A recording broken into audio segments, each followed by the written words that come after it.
नमस्कार, हृदय से आपका स्वागत है। आज मेरे साथ मेरा भाई लक्ष्मण बैठे हुए हैं जो कोलकाता में लैपटॉप सर्विस सेंटर खोले हुए हैं। ये पेशे से इंजीनियर हैं।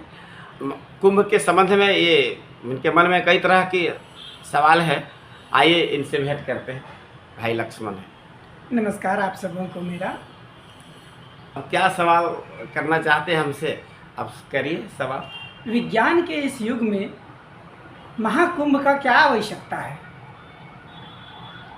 देखिए, यह सवाल हो सकता है मेरे भाई का सिर्फ है, ऐसा बात नहीं है। बहुत सारे लोगों को लग रहा है कि ये कुंभ का आयोजन इस विज्ञान के युग में इतने लाखों लोग करोड़ों की संख्या में कहिए कि जा रहे हैं, ये क्या है? कहीं ऐसा नहीं कि तो ये अंधभक्त की बात है, मतलब आंख मूंद करके डुबकी लगाने वाली बात है। तो महाकुंभ की आवश्यकता के लिए हम एक प्रश्न इन्हीं से पूछता हूँ मैं, अब आपके सामने रहिएगा। अभी जो मरने वालों की संख्या है, कैंसर रोग से ग्रसित व्यक्ति सिर्फ 2022 में 20 लाख था। आज हृदय रोग से ग्रसित व्यक्तियों की संख्या आधा अरब है और किडनी से प्रभावित जो बीमारियां हैं उनसे जो लोग हैं उसकी संख्या 80 करोड़ है और लीवर रोग से अकेला मरने वाले की संख्या माथा ठनक जाता है। इतना व्यक्ति कभी किसी युद्ध में नहीं मरता, इतना लोग मर रहा है और उसके लिए सरकार हॉस्पिटल पर हॉस्पिटल खोल रही है।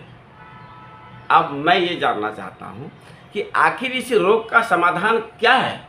जब हॉस्पिटल खुल रहे हैं तो बीमारियों की संख्या घटनी चाहिए, डॉक्टर बढ़ रहे हैं तो घटनी चाहिए। यह सवाल है ना, प्रश्न लायक है कि नहीं? बिल्कुल। अब इस समस्या का समाधान मैं खोज कर बताता हूँ और इस समस्या का समाधान आपको कहाँ मिलेगा? अभी कुंभ में मिल जाएगा। अभी एप्पल सबसे दुनिया की सबसे लेटेस्ट मॉडल है मोबाइल का जी। उस कंपनी का जो मोबाइल आता है सो लाखों रुपए में बिकता है।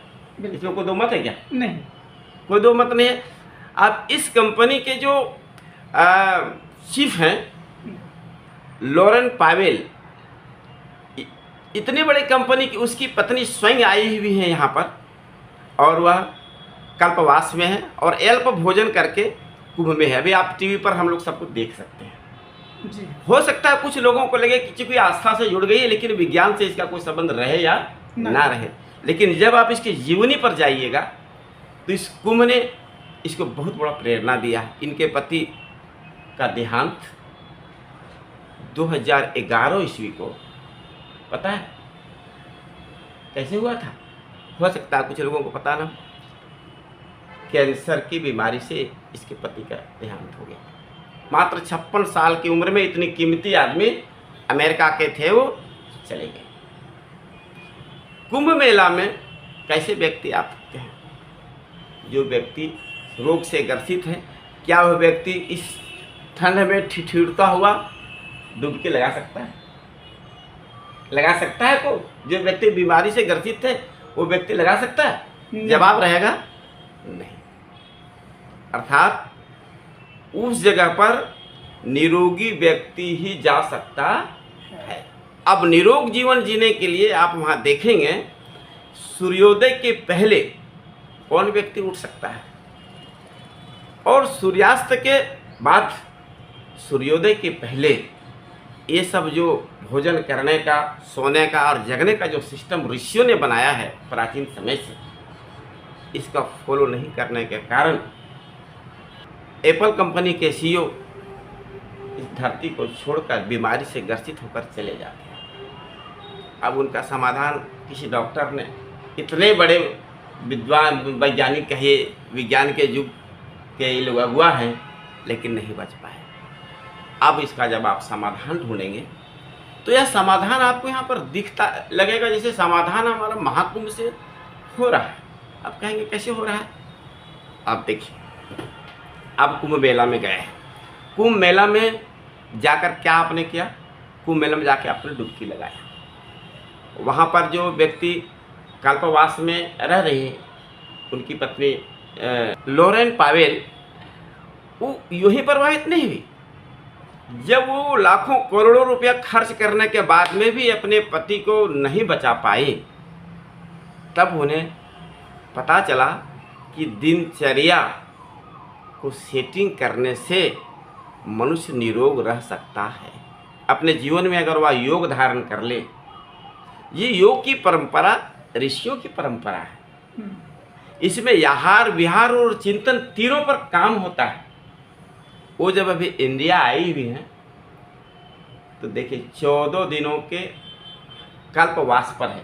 यहाँ वो अल्प भोजन करके और 14 दिनों तक रहेंगे और अपने जीवन दिनचर्या को सुधारने का प्रयास करेंगे। दिनचर्या मतलब ऋषियों का दिनचर्या है। वहाँ जो साधु संत जो महात्मा लोग हैं वो सूर्योदय के पहले लगभग 3 बजे ही उठ जाते हैं, उसका वो फॉलो करते हैं।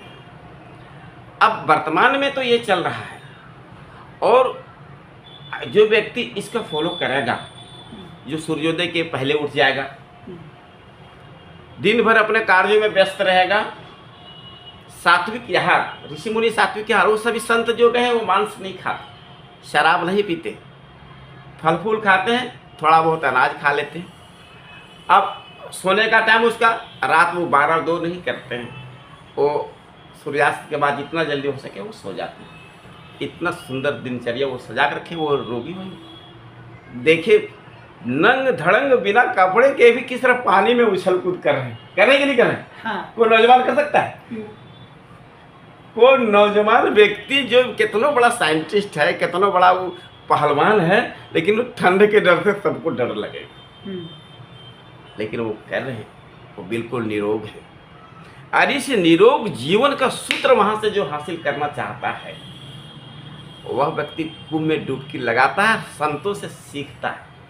पहले के लोग जो थे, पहले के ऋषि मुनि संत लोग जो थे 100 साल 200 साल जिंदा रहते थे, और अभी के लोग 60 साल 80 साल होते होते डेथ कर जाते हैं। बिल्कुल करेक्ट। यही तो मैं कहना चाह रहा हूँ कि आज लोग विज्ञान के युग में कह रहे हैं कि कुंभ की आवश्यकता क्या। ये प्रश्न मेरे भाई का सिर्फ नहीं है, अभी बहुत अच्छी बात पकड़ में आ रही है। यह आवश्यकता पूरी दुनिया की आवश्यकता बन गया है कि कैसे हम निरोग जीवन रहें, कैसे हॉस्पिटल में रोगियों की संख्या कम आए। इसका सूत्र वहाँ पर आपको और हम सबको मिलने लगता है। कैसे मिलता है कि नहीं भैया, डेली अब वहाँ के ऋषियों की तरह जीवन जीना है, डेली उठना है जल्दी। बहुत लोग तो 8-8 बजे तक, ठंडा का दिन चल रहा है, कम्बल ओढ़ करके सोए हुए रहते हैं। माता पिता उसे उठो बेटा उठो बेटा, काहे को उठेगा? न पढ़ने के लिए उठेगा, न काम धंधा करने के लिए उठेगा, न बिजनेस के लिए उठेगा। अरे भैया जल्दी काहे उठेंगे? कुछ लोग तो डेली नहाते भी नहीं है कि ठंडा के दिन में। ये सारे कुछ शेड्यूल सीख जाते हैं कहाँ पर? कुंभ में। यह निरोग जीवन का जो सूत्र है ये हमारे ऋषियों ने दिया है। और सबसे महत्वपूर्ण बातें हैं जो अभी मैं भी बताने जा रहा हूँ। इस कुंभ में वे जो आयोजन हो रहा है, इस आयोजन में दुनिया भर के लोग आ रहे हैं और ये आज से नहीं आ रहे। आखिर इस कुंभ का आयोजन किस प्रयोजन से किया गया होगा और इतने वर्षों पहले कैसे किया गया? वास्तव में कुंभ का आयोजन आज कोई नया नहीं है, बहुत प्राचीन समय से चला आ रहा है। लेकिन इस आयोजन का उद्देश्य उस समय कुछ और था। और उद्देश्य क्या था? परम पूज्य गुरुदेव पंडित श्री राम शर्मा आचार्य जो गायत्री परिवार के फाउंडर हैं, वो 19वां पुराण कहते हैं गायत्री परिवार को, 19वां पुराण प्रज्ञा पुराण में वो जिक्र करते हैं। वो लिखते हैं कि नाना तरह की समस्याएं अलग अलग समय में आते रहा है और उस समस्याओं के समाधान के लिए दुनिया भर के जितने रिसर्चर हैं वो साल में एक जगह बैठते थे। जैसे अभी G20 की बैठक होती है तो दुनिया भर के जितने विकसित देश हैं उसके प्रतिनिधि आते हैं और आकर के बैठते हैं और दुनिया भर की समस्याओं का समाधान के लिए करते हैं। लेकिन अभी आपने कभी सुना है ऐसा कि दुनिया भर के जितने वैज्ञानिक हैं सभी देशों का, वो सब एक जगह गोष्ठी करते हों? ऐसा नहीं सुन सकते।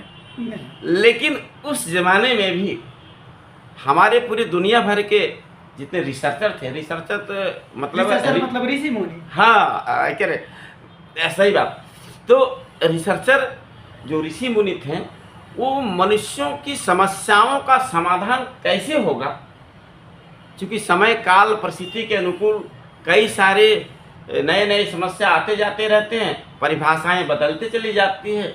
तो उसके लिए उस समय वो लोग क्या करते थे, विश्व भर के सभी रिसर्चर एक जगह जमा होते थे। तो ये कुंभ के क्षेत्र में हुआ करता था। हाँ, बैठते थे और बैठ करके अलग अलग क्षेत्रों का समस्या वो ला करके रखते थे। समस्या रख दिए, अब उसका समाधान वही लोग ढूंढते थे।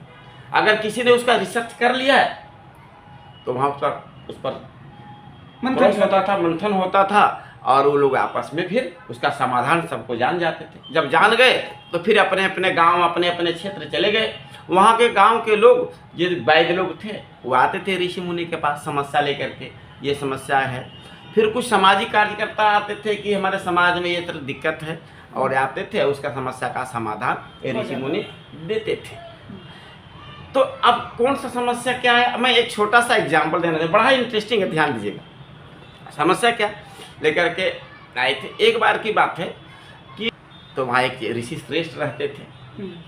उनके अध्यक्षता में एक तरफ प्रश्न होता था, एक तरफ उत्तर होता था, और उत्तर वो काट कूट वाला राजनीतिक उत्तर नहीं, जिज्ञासा वाला प्रश्न होता था, और उसका समाधान तर्कपूर्वक, सत्यपूर्वक होता था। छल कपट नहीं चलता है ऋषियों के पास, क्योंकि वे भूत, वर्तमान और भविष्य तीनों के ज्ञाता हुआ करते थे। तो भगवान विष्णु ने कहा कि देवर्षि नारद, आप मनुष्यों की समस्याओं को समाधान करने के लिए मेरे पास आते हैं, इसीलिए आपके लिए दरवाज़ा हमेशा खुला रखता है। तो इन्होंने जब प्रश्न रखा तो भगवान विष्णु ने उन्हें कह दिया कि ठीक है, आप जो है, जो एक फलाना जंगल है, उस जंगल में एक पक्षी है, वो तड़प रही है, वो पक्षी के पास आप जाइए, उसके सर पर हाथ रखिए।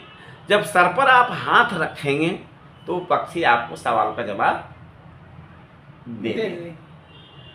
बोले अच्छा ठीक है। ये चले गए फलाने जंगल पर, और वहाँ जंगल में जाने के बाद देखा कि एक पक्षी जो कई सारे रोगों से ग्रसित था, वो तड़प रहा था कि कोई उसकी मदद करे या फिर वो मर जाए, लेकिन उसकी मृत्यु भी नहीं आ रही थी। वो मरने के लिए सोच रहा था, इतना कष्ट में था। आज भी बहुत ऐसे लोग रहते हैं, जो व्यक्ति ऐसी बीमारियां रहता है, खासकर कैंसर में, कि रोता है, चिल्लाता है दर्द से कि कोई हमको सुई दे दे, लेकिन कौन आदमी भोजन देगा। हर व्यक्ति से मरना ही छोड़ देता है। एक व्यक्ति से हमारी मुलाकात हुई, वो व्यक्ति बता रहा था कि उसकी पत्नी की मौत कैंसर से हुई थी।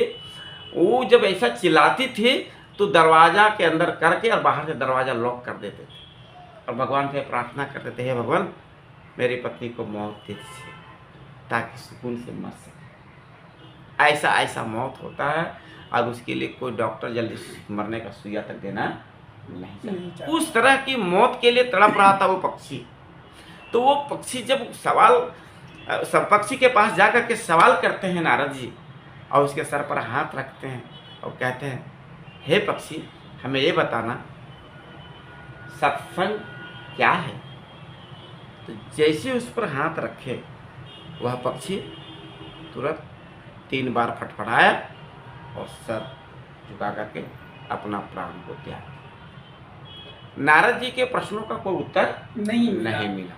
नारद जी वापस विष्णु भगवान के पास जाते हैं और विष्णु भगवान से कहते हैं, भगवान, मेरे प्रश्नों का उत्तर उस पक्षी ने नहीं दिया, यहाँ तक कि हाथ भी नहीं रखा, तो पक्षी अपना शरीर भी छोड़ दिया। तो अच्छा, कोई बात नहीं, अब आपके प्रश्नों का जवाब मैं कभी दे दूंगा।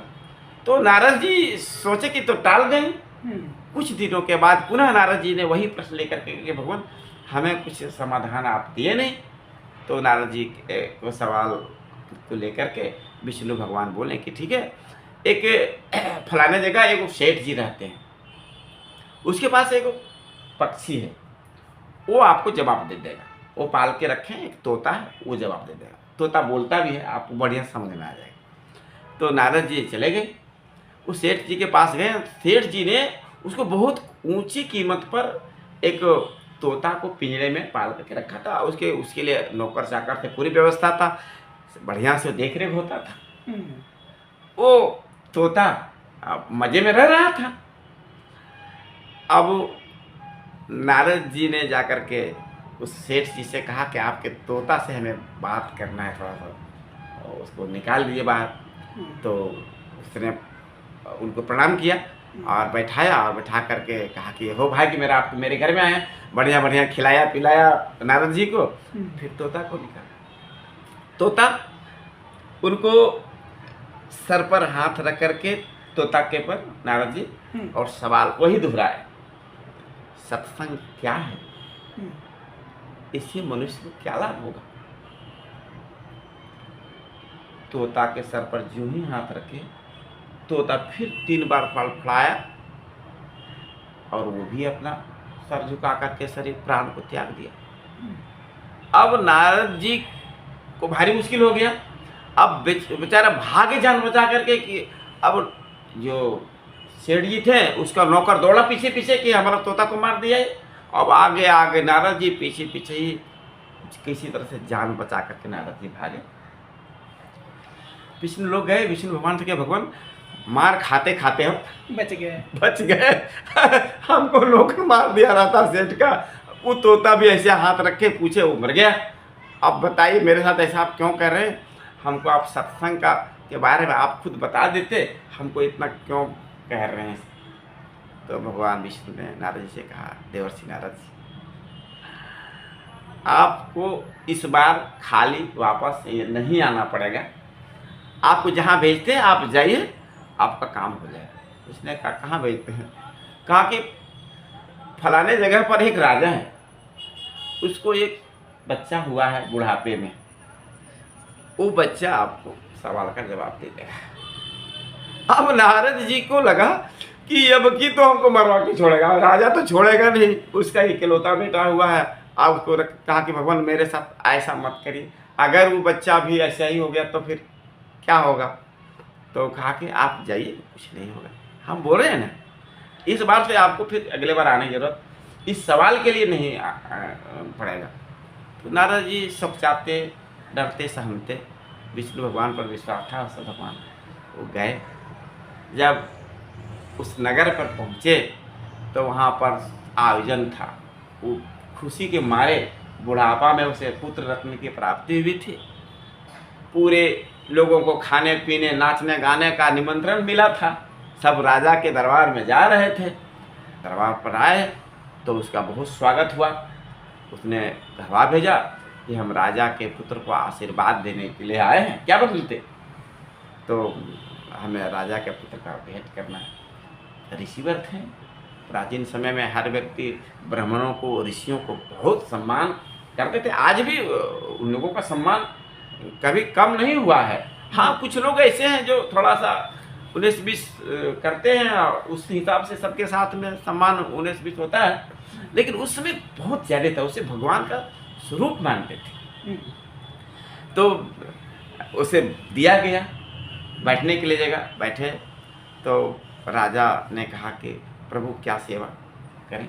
तो उसने कहा कि आपको पुत्र की प्राप्ति हुई है, तो हम उसको देखना चाहते हैं, हम उसको आशीर्वाद देना चाहते हैं। और मन में तो उसका डर बैठा हुआ कि बच्चे को छूने से बच्चा भी ना मर जाए। हाँ, क्योंकि पिछले बार तोता भी मर गया था और वो घायल पक्षी भी मर गया था। हाँ, अब अंदर में भारी भय, और इस भय के कारण अंदर से सूखे जा रहे थे नारद जी।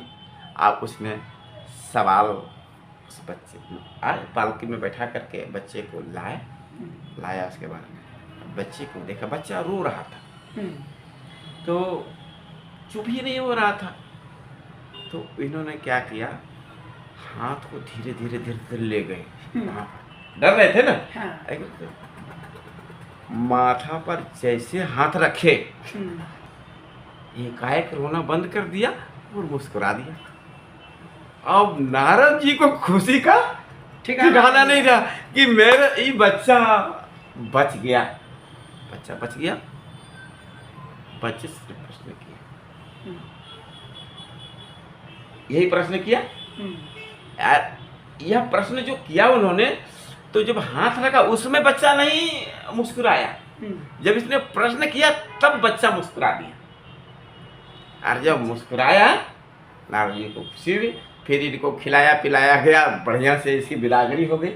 वो नारद जी के पास, नारद जी भगवान विष्णु के पास पहुंचते हैं और विष्णु भगवान से कहे कि भगवान वो बच्चा तो नहीं मरा, लेकिन बच्चा बहुत सुंदर है और उसकी सेवा में इतने लोग लगे हुए हैं, हमको तो लगा कि भगवान हमको उस जन्म में दे देते तो हम बहुत बड़ा मतलब हम मज़े में रहते, आपको बहुत बहुत धन्यवाद देते। लेकिन खैर छोड़िए, मेरे प्रश्नों का उत्तर उस बालक ने नहीं दिया, तो प्रश्न तो मेरा ज्यों कहते बना रहे। भगवान विष्णु ने कहा, आप देखिए, आप गौर करने की बात है। भगवान कहते हैं देवर्षि नारद, उन्होंने प्रश्नों का उत्तर दिया, आप समझने का प्रयास करें। वो जो जंगल में फड़फड़ा रहा था मरने के लिए, उसको इतना कष्ट था, जब एक बेहतर इंसान की मुलाकात एक दुखी व्यक्ति से हो जाता है, एक बेरोजगार की मुलाकात एक रोजगार वाले व्यक्ति के साथ में हो जाता है, एक सभ्य आदमी की मुलाकात एक अच्छे साधु संत से हो जाती है, तो उसका जीवन कहाँ से कहाँ चला जा सकता है, ये बात आप समझने का प्रयास करिए। और भगवान विष्णु कहते हैं कि जब उसके सर पर हाथ भी नारद जी ने रखा, तो वो दुखी पक्षी अपना शरीर छोड़ देता है। जब आप उसके पास गए, किसके पास?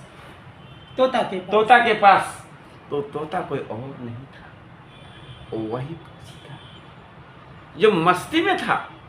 उसके पास खाने पीने का, सेठ जी का सारा कुछ सामग्री उपलब्ध था, लेकिन एक समस्या था। क्या था? पिंजरे में बंद रहा, तो उसको आज़ादी नहीं थी। जब आप जैसे एक संत उसके पास पहुंचे, तो उस शरीर को त्याग दिया और वो कहाँ गया? वो कहीं नहीं गया, अब कि वो उस राजा के पुत्र के रूप में जन्म ले लिया। देखिए कहानी में कितना ट्विस्ट आता है। हाँ, यहीं पर ट्विस्ट। अब जब उस बालक को आपने स्पर्श किया, मुझे अंदर से भी खुशी हो रही है कहानी सुनाते हुए। जब स्पर्श किया और आपने सत्संग के बारे में पूछा, तो उसको बड़ा आनंद आया कि आपके सत्संग ने हमको कहाँ से कहाँ ले आया। भगवान विष्णु इस कहानी के माध्यम से नारद जी से कहना चाहते हैं कि इसी तरह से सतयुग, त्रेता, द्वापर या कलयुग जहाँ भी है, अच्छे लोगों के सत्संग से व्यक्ति कहाँ से कहाँ पहुँच जाता है, और बुरे लोगों की संगति में मनुष्य का पतन हो जाता है।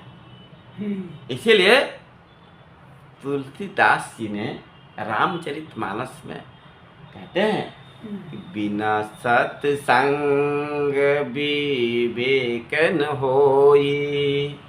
और अगला लाइन क्या जोड़ते हैं? राम कृपा बिना सुलभ न होई। मतलब है कि बिना सत्संग के बिना विवेक या बुद्धि या उत्थान होने वाला नहीं है।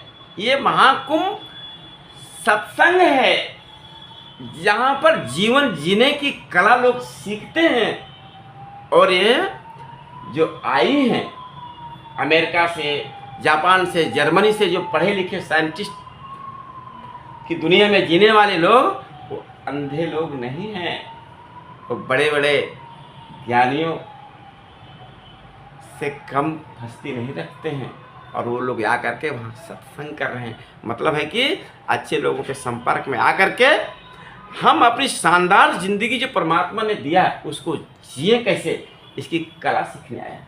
जिसका पति एप्पल कंपनी की जो CEO है, जिसके पत्नी आज वहाँ पर कल्पवास में आए हैं, लॉरेन पावेल। लॉरेन पावेल, वो यूं ही नहीं आई।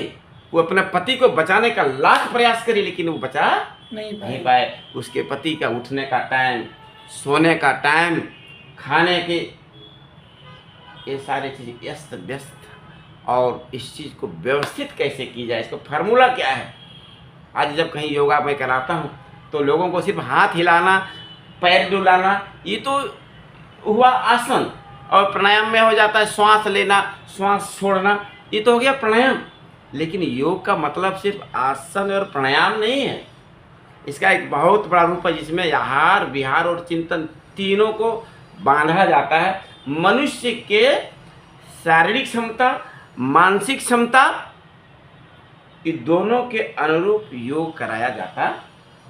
फिर भोजन पर संयम कराया जाता है। इन सारी चीज़ों को लेकर के अभी बड़े बड़े आश्रम में लोग जुड़ रहे हैं और सनातन संस्कृति को पूरी दुनिया समझने लगा है। अब 21 जून को योग दिवस मनाता है पूरी दुनिया की नहीं। हाँ। नहीं केवल क्या मनाता है, भारत मनाता है।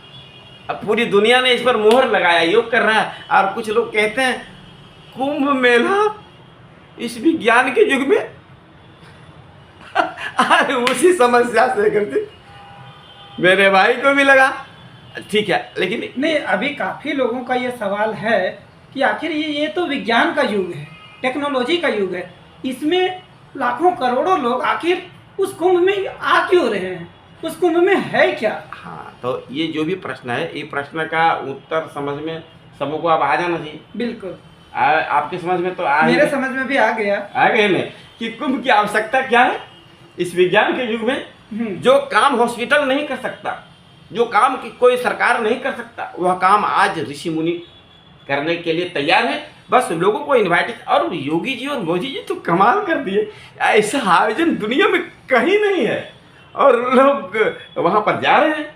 इतनी व्यवस्था, सिर्फ 1.5 लाख शौचालय की व्यवस्था, सारी कुछ। और उसके बाद में कुछ लोग उसको रोकने के लिए, कुछ लोग उसको आलोचना करने के लिए, और कुछ लोग कह रहे हैं क्या क्या अपशब्द बोल रहे हैं।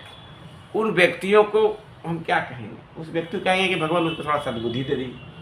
आप सभी तो अपने हैं, आप किसको क्या अपशब्द कहा जा सकता है। बस सद्बुद्धि की प्रार्थना गायत्री माता से किया जा सकता है। और इस प्रार्थना को परमात्मा जरूर सुनेंगे। हर व्यक्ति यूं ही सनातनी की बनने के लिए नहीं जा रहा। उस सनातन की जो परंपरा है, जो बहुत कीमती परंपरा है, अरे यह पूरी दुनिया में यह परंपरा था।